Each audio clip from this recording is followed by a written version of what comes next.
colegas, peritos, peritas, contadores, né, profissionais da contabilidade de todo o Brasil e de outros lugares também, fora do país. Estamos aqui num evento maravilhoso que é o Pensar Contabilidade, um evento promovido pela BSSP, na coordenação do nosso querido professor Edgar Madruga, também com toda a equipe. Eu quero agradecer a professora Cristina Langoni pelo convite de poder falar para vocês sobre a perícia, né, as normas brasileiras de perícia contábil, a norma do perito, que é a PP1, e a norma da perícia, a norma técnica da perícia, que é a TP1. A norma do perito, para quem ainda não está na área, né, ela trata diretrizes inerentes à atuação do contador na condição de perito, né, e a norma técnica, ela dispõe, né, sobre procedimentos e diretrizes e procedimentos técnicos científicos a serem observados pelo perito quando na realização de perícia contábil, seja ela extra ou judicial. Então, essas normas, elas foram revisadas, algumas alterações que eu vou falar, e elas foram publicadas neste ano, no dia 19 de março de 2020. Começo, então, apresentando para vocês as alterações sofridas por elas.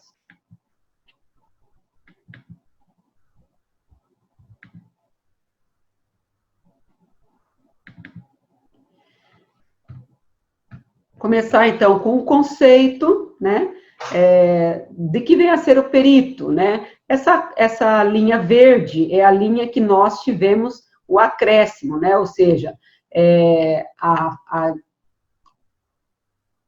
a complementação da redação, e a parte em vermelho são as partes que nós optamos por excluir, né? Então, fica essa informação para todos vocês, tá bom? Quando tiver em verde, são os acréscimos que nós fizemos na norma. Perito contador é o contador detentor de conhecimento técnico e científico, regularmente registrado no CRC. E nós também colocamos e no Cadastro Nacional de Peritos Contábeis, o famoso CNPC, né, que exerce a atividade pericial de forma pessoal ou por meio de órgão técnico e científico, com as seguintes denominações: perito do juízo, perito arbitral, perito oficial ou assistente técnico.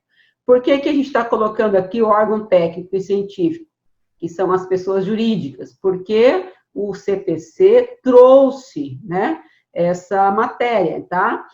No artigo 156, ele fala, né, dos órgãos técnicos ou científicos, tá bom?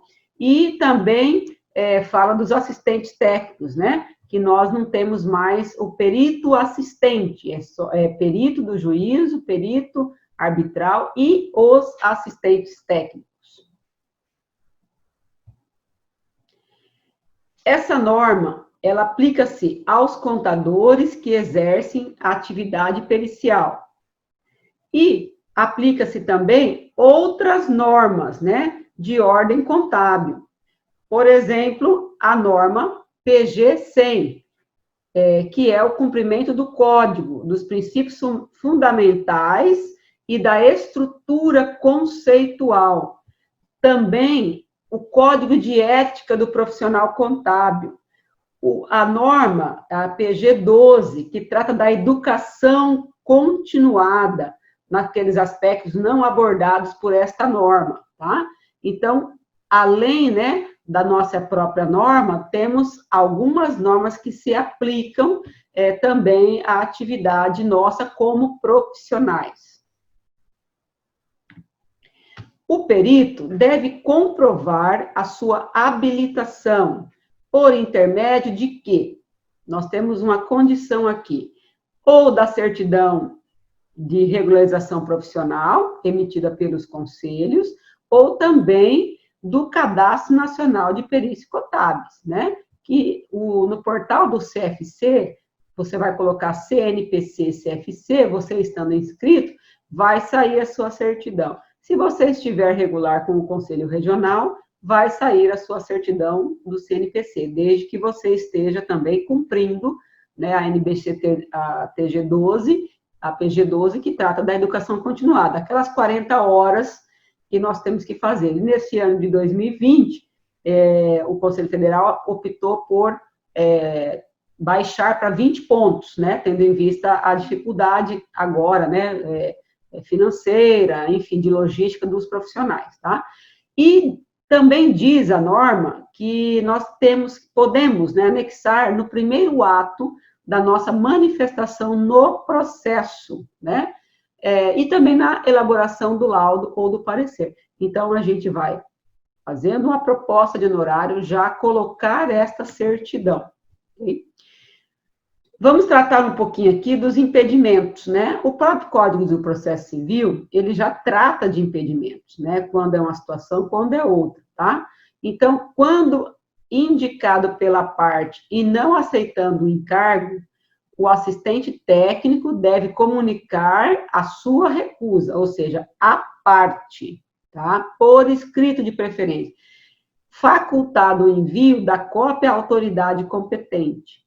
Deve declarar-se impedido quando, após contratado, verificar a ocorrência de situações que venham suscitar impedimento.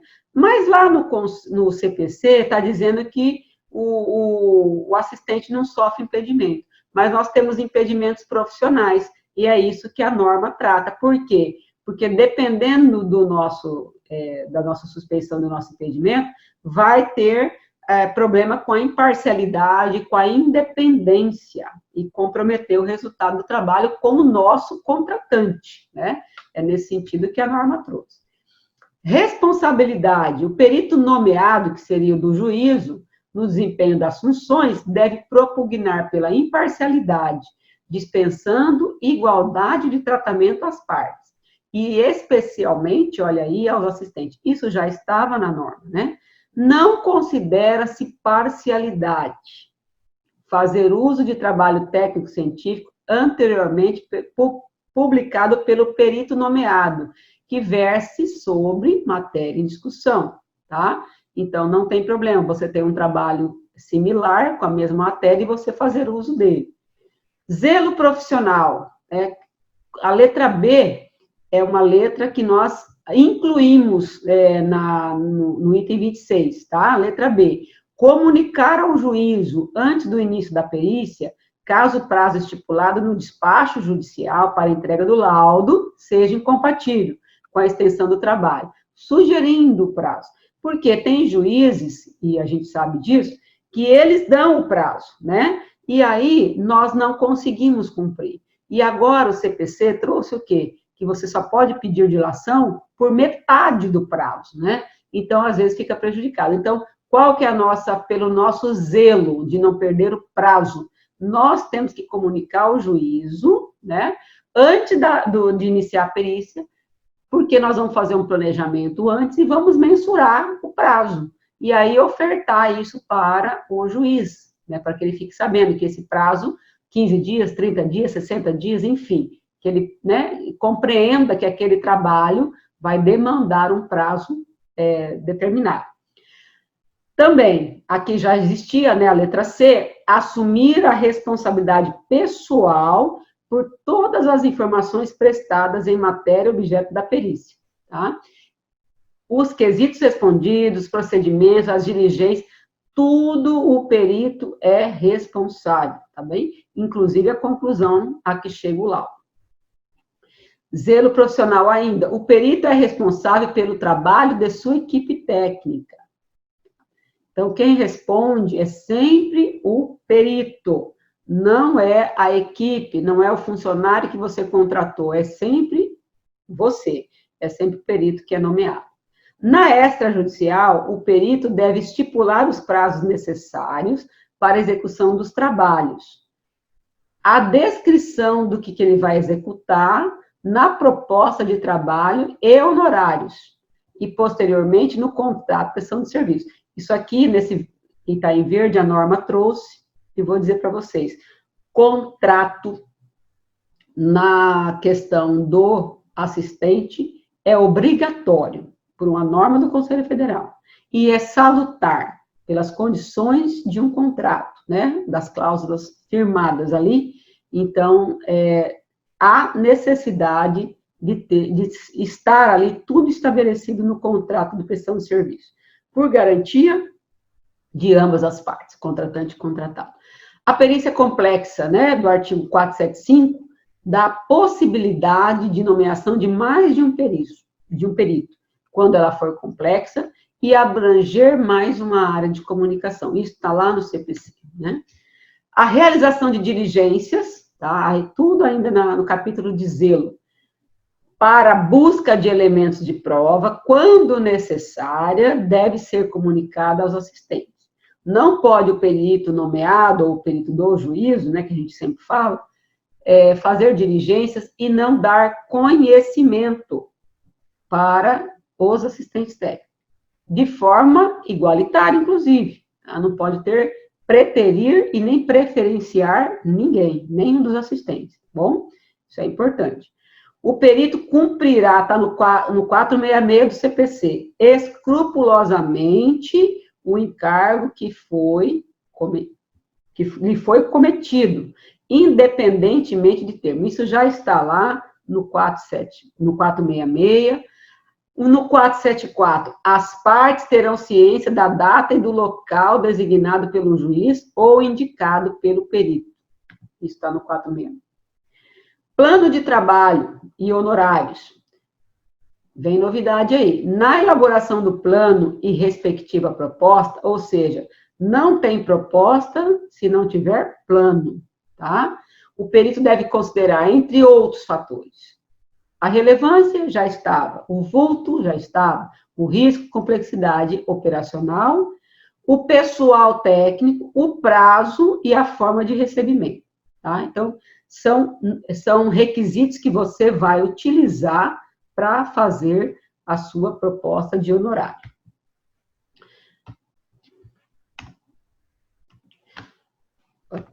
O perito deve elaborar a proposta de honorário.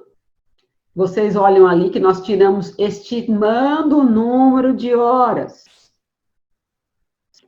Não temos mais número, não é obrigatório colocar número de horas, porque é muito complicado você estabelecer em horas, né, os seus honorários. É uma métrica bastante complicada. Mas, quando possível, descrevendo o plano de trabalho de forma a atender ao objeto da perícia, considerando as várias etapas do trabalho pericial até o término da instrução ou da homologação do laudo. Então, essa proposta, ele tem que descrever qual que é o plano de trabalho para poder chegar no resultado, né? Ele vai ter que descrever e aí sim mensurar, ou seja, valorar, né? E fazer a sua proposta. O perito, aqui é uma inclusão de um artigo. O perito pode ressalvar que as despesas com viagens, hospedagens, tal, não estão inclusas, né? E devem ser objetos de ressarcimento, se for o caso, né? Levantamento dos honorários. O perito pode requerer a liberação de até 50% dos honorários. Isso está lá no 465 do CPC, tá? Quando julgar necessário, antes do início dos trabalhos. Eu, particularmente, já faço, junto com a minha proposta, eu já peço o deferimento do levantamento de 50%, tá?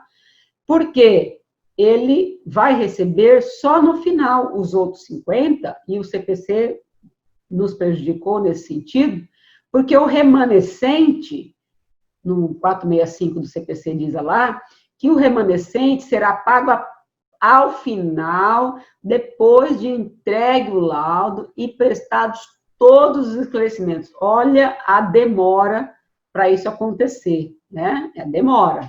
Os prazos não são curtos, é 15 dias, enfim, para lá, para outra parte, e aí acaba nos prejudicando.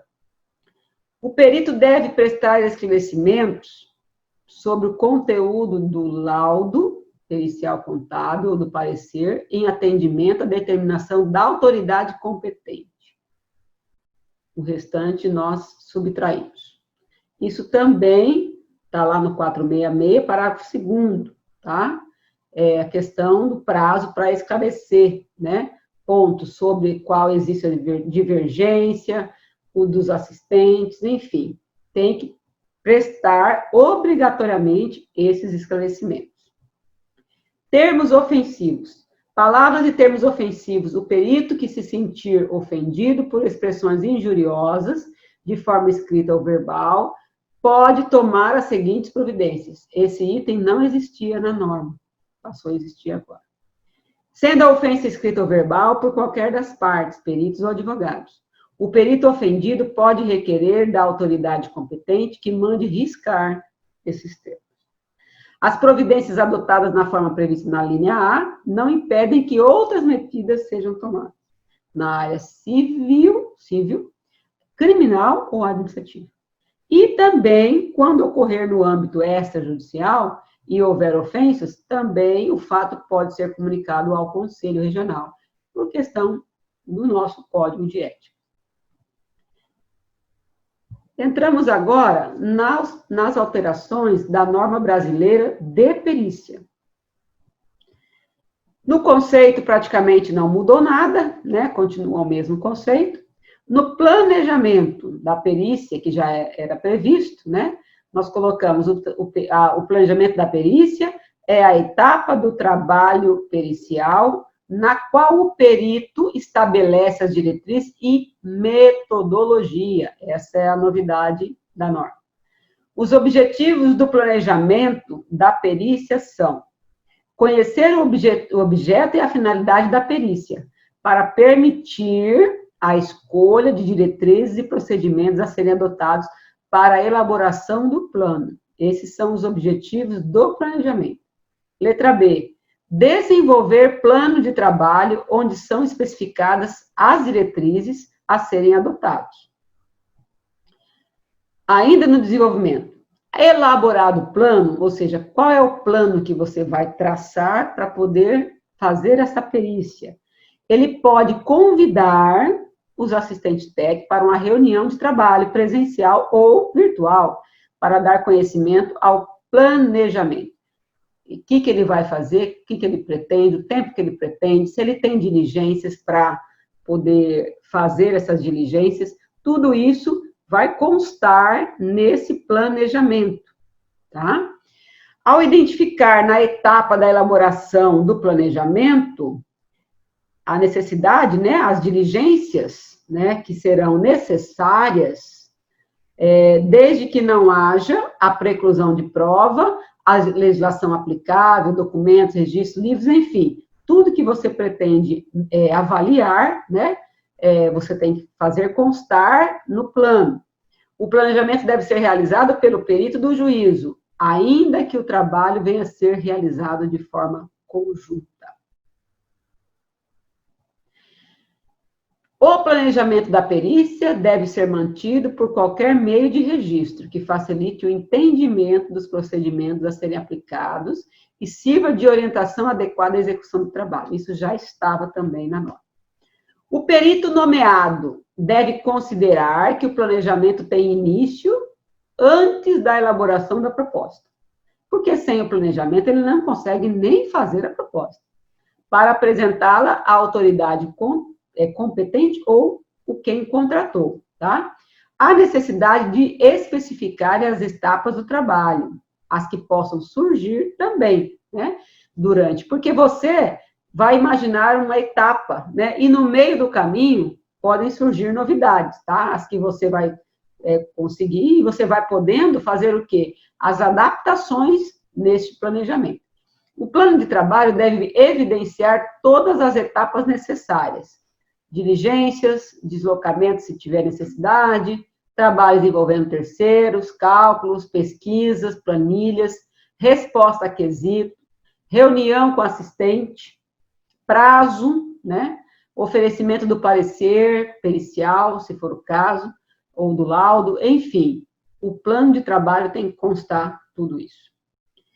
Termos e atas, dentro desse capítulo, nós temos o item 41. Termo de diligência e instrumento por meio do qual o perito cumpre a determinação legal ou administrativa e solicita que sejam colocados à disposição o que ele quer que seja. Livro, documento, dados, informações, enfim, para isso, e tem que ser por escrito, porque depois você tem que provar isso, tá? Todo o nosso trabalho é de prova, tá? Elementos de prova.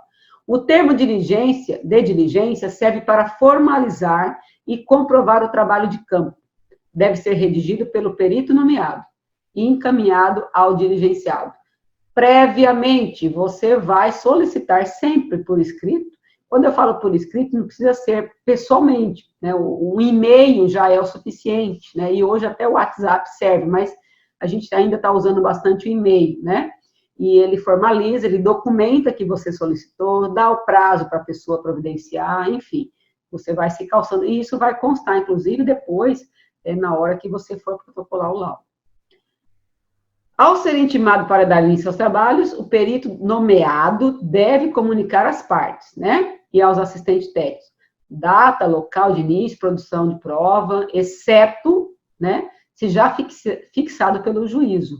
Se o juiz fixou, você não precisa se preocupar, porque vai ser publicado, vai ser comunicado às partes. Mas, do contrário, você tem que fazer. Nós temos que fazer, né? Assim como em relação ao assistente. Assim que formalizada a sua contratação, pode o perito assistente manter contato com o perito, né, o perito nomeado, colocando-se à disposição para cooperar, né, no desenvolvimento do trabalho pericial. Ou seja, é importante que esse trabalho da perícia seja tripartite, né, com as partes do réu, do autor e o próprio perito. E preferencialmente, tudo muito transparente, tudo muito democrático, tudo formalizado, né? Quando for solicitar um documento para uma parte, copia a outra. Quando for marcar uma diligência, tem que avisar, nós estamos aqui previsto que é 5 dias de antecedência, para oportunizar o trabalho do assistente. No Código de Processo Civil atual, o assistente foi muito valorizado nesse sentido. O acesso, como diria o nosso professor Zappa Hug, a paridade de armas, a paridade de condição dentro de uma guerra, né? Dentro de um processo que não deixa de ser uma guerra jurídica, mas e você tem que fazer, então, as condições, as mesmas armas de uma parte e outra.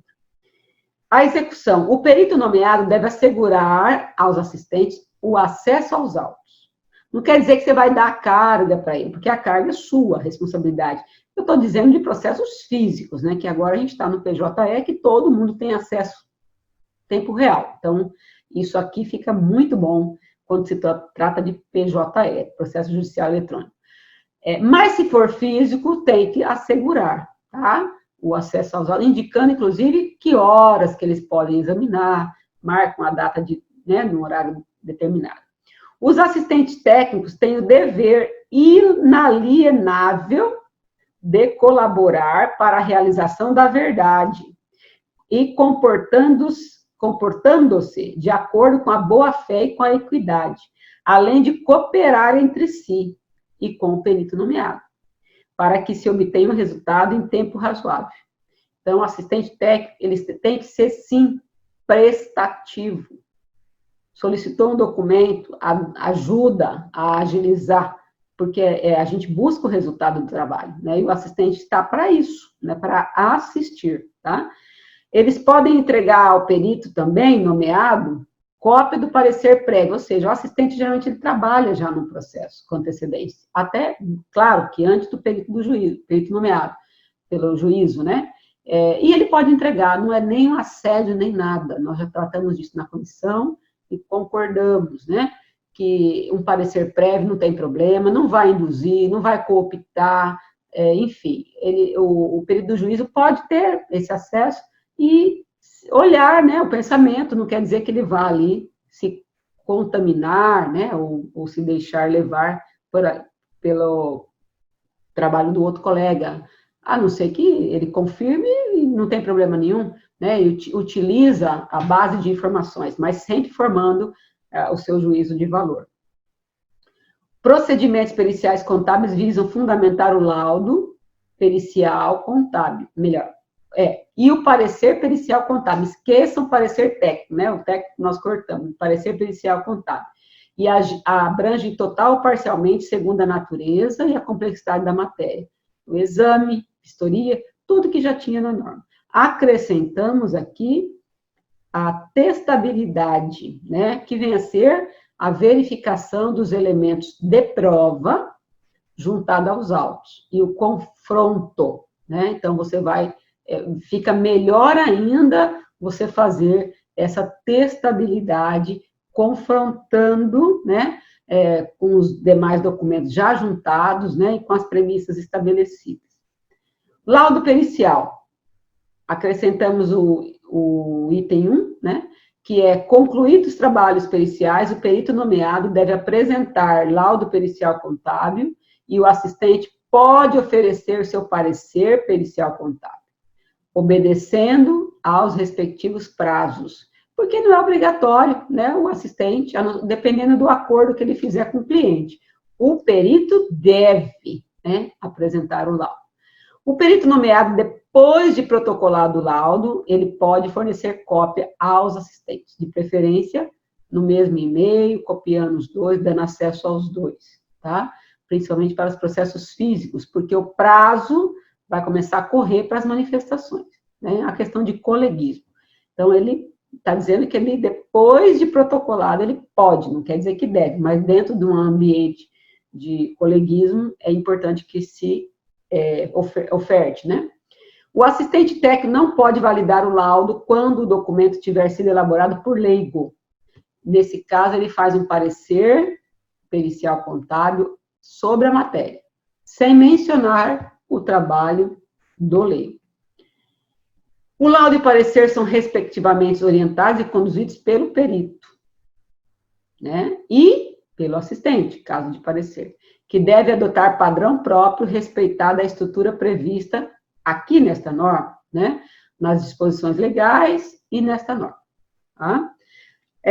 Termos técnicos atinentes à ciência contábil devem, né, ter explicações dos seus respectivos conceitos doutrinários, o alcance contabilístico de cada um dos termos. Isso é importante, como esclarecimentos adicionais, ou também no rodapé, notas de rodapé, para que o laudo tenha entendimento. Quem vai ler esse laudo são leigos, né? São os operadores do direito, o próprio juiz e as partes. Então, nós podemos fazer, sim, com os termos técnicos da ciência contábil, mas desde que a gente traga, né, uma linguagem dessa explicação. É recomendada essa utilização daqueles termos já consagrados pela literatura contábil. Terminologia, né? Forma circunstanciada, uma redação pormenorizada, efetuada com cautela em relação aos procedimentos e aos resultados obtidos no trabalho. A síntese do objeto da perícia, definir de forma clara o propósito ou a finalidade da perícia. Tem que constar no corpo do laudo, né? A diligência, de forma ampla, lato sensu, todos os atos praticados. De forma restrita, estrito sensu, o trabalho de campo, que foi feito na busca de elementos que não estavam nos autos. Método, o artigo 48 e 49, o item aqui da norma, é uma novidade, tá? É um procedimento de análise técnica ou científica de valoração dos elementos probantes que instruíram a demanda, predominantemente aceito. Isso está lá no CPC, por isso que nós colocamos na norma, tá? Predominante aceito pelos especialistas da área do seu conhecimento. Então, você vai ter que estudar os métodos e escolher, né, selecionar qual o método mais apropriado e mencionar e explicar o porquê que você usou. A conclusão, né, a exposição sintética da matéria fática constatada, indicando suporte científico, técnico-científico, que justifica sua conclusão. E aqui chegou o perito, ou assistente, no caso de parecer. Outras informações, os elementos relevantes que não constaram da aquisitação. O que quer dizer isso? Você tem necessariamente que fazer uma conclusão do seu trabalho. Tem peritos que não fazem conclusão, responde apenas os quesitos, né? E a conclusão é o resumo de tudo, é a sintetização de tudo que aconteceu naquele ambiente de laudo pericial. Então, tem inclusive, eu sei de colegas que olham direto na conclusão, eles vão direto na conclusão. Às vezes o laudo é muito extenso, muitas planilhas, eles querem ver a conclusão. E às vezes o perito faz uma conclusão muito resumida, de forma que não retrata, né, o que aconteceu na vida daquele processo. Isso é muito importante. Esse é o item 49. O laudo, né, a estrutura do laudo continua a mesma, e na letra D, né, nós alteramos para análise técnica ou científica realizada pelo perito. E a letra E, método científico adotado para os trabalhos. A assinatura do perito, que é o final, isso também está dentro da estrutura, né? E a gente colocou aqui o cadastro, se houver, né? Que não é obrigatório, então, se houver, também o cadastro. Olha, era isso que eu tinha para falar para vocês, eu agradeço, meu telefone está aqui, meu WhatsApp, meu e-mail, estou também nas redes sociais, e fico à disposição de vocês por esses contatos. Agradeço, mais uma vez, aos idealizadores, na pessoa do professor Edgar Madruga, na pessoa da professora Cristina Langoni, e a todos os palestrantes, parabéns, e muito obrigada pela participação e audiência nesse congresso. Muito obrigada.